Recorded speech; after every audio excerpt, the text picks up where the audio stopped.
Assalamualaikum warahmatullahi wabarakatuh.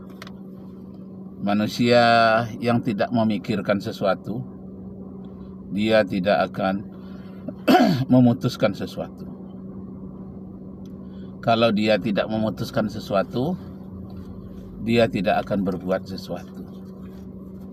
Kalau manusia tidak berbuat sesuatu, dia tidak akan mendapatkan sesuatu. Kalau dia tidak mendapatkan sesuatu, berarti dia bukan sesuatu. Kalau dia bukan sesuatu, berarti kehadirannya bukan sesuatu. Kehilangannya orang tidak akan mencari, kedatangannya orang tidak menanti. Ada dan tidak adanya dianggap sama saja. Kenapa? Karena dia tidak berpikir. Orang yang berpikir adalah orang yang mengadakan perubahan. Orang yang berpikir adalah orang yang mendapatkan kemajuan. Hal-hal yang mempengaruhi mindset atau framework, thinking framework atau asasu fikriyah, dasar-dasar berpikir itu adalah astagfirullah. Yang mana? Dasar-dasar berpikir itu ialah orang yang mengadakan kemajuan dalam hidupnya. Yang pertama yang mempengaruhi kerangka berpikir itu ialah faktor keturunan, ras, suku, etnik. Ini sangat mempengaruhi pola pikir seseorang. Yang kedua adalah keluarga inti, ayah, ibu, kakak, nenek. Keluarga inti ini sangat mempengaruhi pola berpikir seseorang. Yang ketiga faktor lingkungan, apa lingkungan hutan, kota, atau lingkungan pasar, atau lingkungan sungai, ini juga mempengaruhi.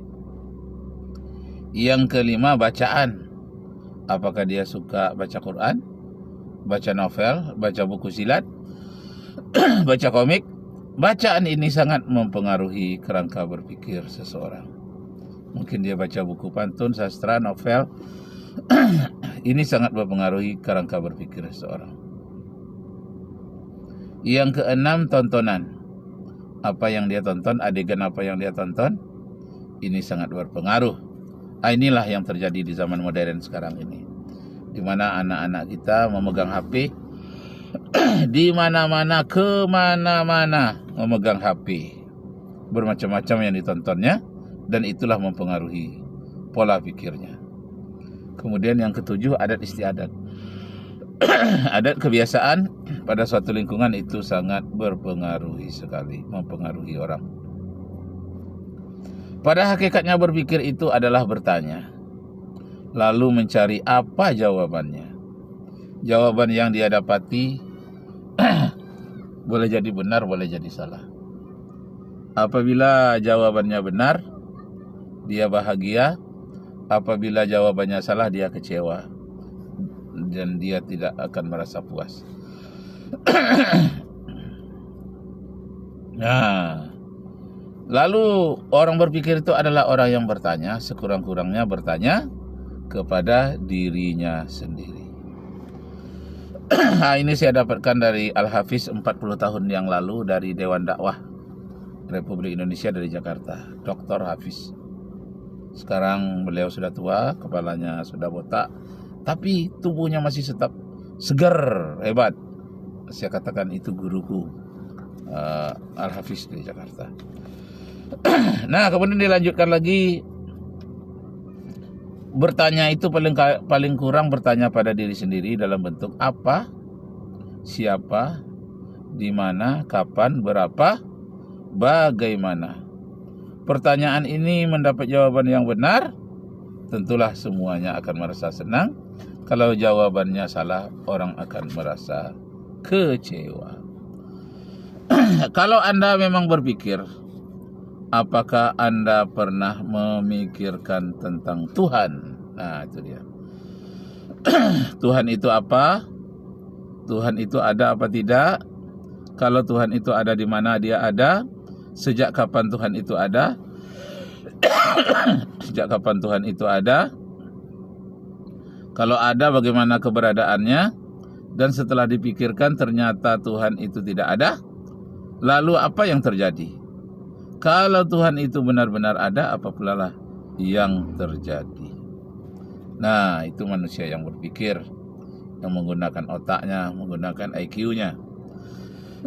Sangat menyedihkan sekali penelitian baru-baru ini, kerangka berpikir manusia Indonesia. IQ Indonesia rata-rata 78 menurut penelitian. Studi yang dilakukan oleh Lynn dan David Becker yang dipublikasikan di dalam bukunya Skor IQ Orang-orang Indonesia dari tahun 1999 dan 2015, bahwa IQ final orang-orang Indonesia adalah 78 dan 79. Masya Allah, ini selaras dengan sepansi ini. Kok sampai begitu rendah IQ-nya? Nah, karena itu perlu dipakai ayat-ayat Al-Quran untuk memicu orang agar menggunakan otaknya dengan IQ yang benar. Bagaimana dia? Ayat-ayat Al-Quran tentang berpikir. Surat 2 ayat 44. Afala ta'qilun, apakah kamu tidak menggunakan otakmu? Surat 6 Al-An'am ayat 50. Afala yatafakkarun, apakah kamu tidak pernah menggunakan pikiranmu?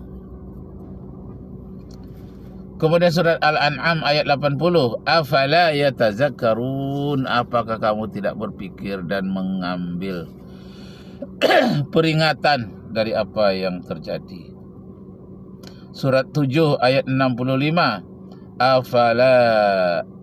Afala tattaqun, apakah kamu tidak termasuk orang-orang yang takut, orang-orang yang bertakwa? Orang-orang yang bertakwa. Afala tattaqun. Kemudian surat 10 ayat 3. Afala yatazakkarun, tidakkah kamu mengambil peringatan? Surat 21 ayat 30. Afala yu'minun, tidakkah kamu mau beriman? Surat 28 ayat 71. Afala tasma'un, apakah kamu tidak mendengarkannya? Afala tubsirun, apakah kamu tidak memikirkannya, tidak memperhatikannya, tidak melihatnya? Surat 28 ayat 72. Surat 28 ayat 71. Dan kemudian surat 36 ayat 35. Afala yashkurun, apakah kamu tidak termasuk orang-orang yang bersyukur? Nah, jadi Bapak Ibu, saudara-saudara sekalian, itulah perlunya tentang kerangka berpikir. Nah, di sini. Oh, ini dia. Oh, itu dia. Oh, kerangka berpikir. Masya Allah. Jadi pentingnya kerangka berpikir kepada manusia. Nah, perlu juga kita pikirkan tentang apa yang disebut dengan blasphemy, yakni terjadi di Indonesia tahun 1965 sampai 97. Kasus penistaan agama yang disebut dengan blasphemy, penistaan agama. Tahun 1969 ada cerpen sastra Langit Makin Mendung yang menghina Nabi Muhammad SAW, yang konon katanya oleh pengarangnya disebut Isra Mi'raj yang kedua kalinya, yang berupa hal-hal yang buruk katanya, hal-hal yang menabrak roket Rusia. Ya Allah, novel fiksinya katanya waktu Nabi Muhammad Isra Mi'raj menabrak roket Rusia. Ya Allah. Lalu di ruang angkasa katanya sebelumnya sudah mendapatkan izin dari Tuhan. yang saat itu memakai kacamata hitam. Ya Allah. Memakai kacamata hitam malaikat Jibril di depan mejanya marmer. Apalah cerita ini. Nah, begitulah caranya merendahkan agama oleh orang-orang ateis. Di dalam majalahnya yang menerbitkan cerpen ini terdapat hujatan masyarakat dan dia dilarang terbit. Ya, Masya Allah. Nah, demikianlah Bapak Ibu Saudara-saudara sekalian, masalah pikiran manusia yang tidak beriman banyak sekali dinodai oleh hal-hal yang merusak, hal-hal yang jelek. Nah, demikianlah, semoga Allah Subhanahu wa taala meridai kita semua. Wabillahi taufiq wal hidayah. Wassalamualaikum warahmatullahi wabarakatuh. Wah, ini siapa ini? Abang. Mana dia? Atuk boleh cabut gigi abang? Tapi udah dicabut kemarin. Udah nih. Oh. Yang ini udah tunggu. Oh, Tolong. Yang di bawahnya ini. Mau dicabut lagi? Iya. Enggak bisa Dila cabut ya. Dila ikut juga? Enggak, Oh. Dila tinggal.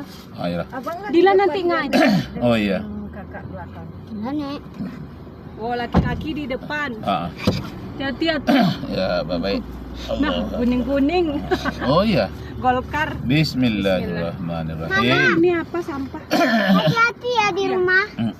Bismillahirrahmanirrahim. Nenek mana? Ini di belakang. Oh iya, ini siapa ini? Cucu Atuk. Iya. Salam dulu dengan Atuk. Salam dulu. Mah ada. Mah. Atuk ada liur. Ada apa? Ada liur Atuk. Ada liur? Enggak ada. Ada nggak apalah, itu minyak kasturi itu. Harum. Minyak kasturi dari Sugra. Ada nggak? Itu minyak dari Sugra tuh. Baik di sana ya. Tutup. Tunggu ya mobil. Iya. Ada mobil merah. Kok sama mobil merah kiri kanan? Hah? Depan belakang sama-sama merah. Oh. Sama kan? Tunggulah dulu. Arju minkum Mama, afwan in wajadtum fiha khata'at. Mama, Assalamualaikum jaga warahmatullahi kesehatan ya, Ma. wabarakatuh.